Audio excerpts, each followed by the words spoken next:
Хайде да вземе до тази лампа. За мама за 8 март. Заповядай. Тати? А за баба? Верно, че и за тъщата трябва.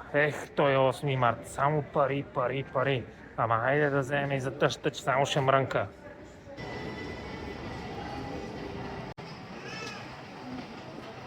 Хайде, Дребен, избери нещо за баба ти.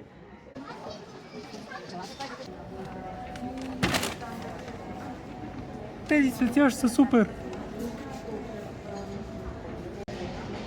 И супер е я, всичко тук е топ. Хайде, вземи една китка за баба ти.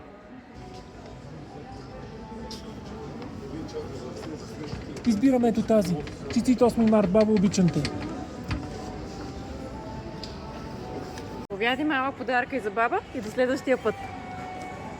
Хайде, взимай и да си ходиме. Да не се сети за още някой, че твоята касичка ще щупа.